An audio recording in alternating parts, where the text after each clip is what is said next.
తెలంగాణ ఉష్ణోగ్రతలు రోజు రోజుకి పెరుగుతున్నాయి. రాష్ట్రం నిప్పుల కుంపటిలా మారింది. అగ్నిగోళంగా మండుతోంది. గత ఏడాది కన్నా ఈసారి ఎండ తీవ్రత ఎక్కువగా ఉంటుంది. ఉదయం 9 దాటాక బయటకు రావడానికి జనం జంకుతున్నారు. ఉష్ణోగ్రతలు సాధారణం కన్నా 2 నుంచి 5 డిగ్రీలు అధికంగా నమోదవుతున్నాయి. మరోవైపు వడగాలులు వీస్తున్నాయి. దీంతో సోమవారం వడదెబ్బతో 5గురు మృతి చెందారు. ఇది పరిస్థితి తీవ్రతకు అద్దం పడుతోంది. 2 రోజులు మరింత మంట. ఇక రాబోయే 2 రోజులు ఎండ తీవ్రత మరింత అధికంగా ఉంటుందని వాతావరణ శాఖ హెచ్చరించింది. రాష్ట్రంలోని 12 జిల్లాలకు ఆరెంజ్ అలర్ట్ జారీ చేసింది.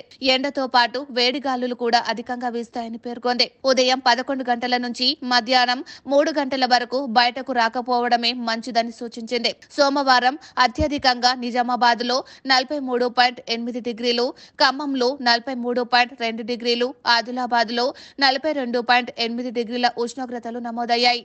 ఆంధ్రప్రదేశ్ లోనూ ఎండలు మండుతున్నాయి. రాయలసీమ, కోస్తాంధ్రలో అత్యధిక ఉష్ణోగ్రతలు నమోదవుతున్నాయి. పలు జిల్లాల్లో మాడు పగిలేలా ఎండలు కాస్తుండటంతో ప్రజలు ఇంట్లో నుంచి బయటకు రావడానికి జంకుతున్నారు. పెరిగిన ఎండలకు తోడు వేడి గాలులు వీస్తున్నాయి. ఉక్కపోతతో జనం ఉక్కిరిబిక్కిరి అవుతున్నారు. వచ్చే 3 రోజులు ఎండలు తీవ్రత మరింత పెరుగుతుందని వాతావరణ శాఖ తెలిపింది. 50కి పైగా మండలాల్లో తీవ్ర వడగాలులు, 70కి పైగా మండలాలలో వడగాలులు వీస్తాయని పేర్కొంది. అధిక ఉష్ణోగ్రతల నేపథ్యంలో ప్రజలు జాగ్రత్తగా ఉండాలని సూచించింది.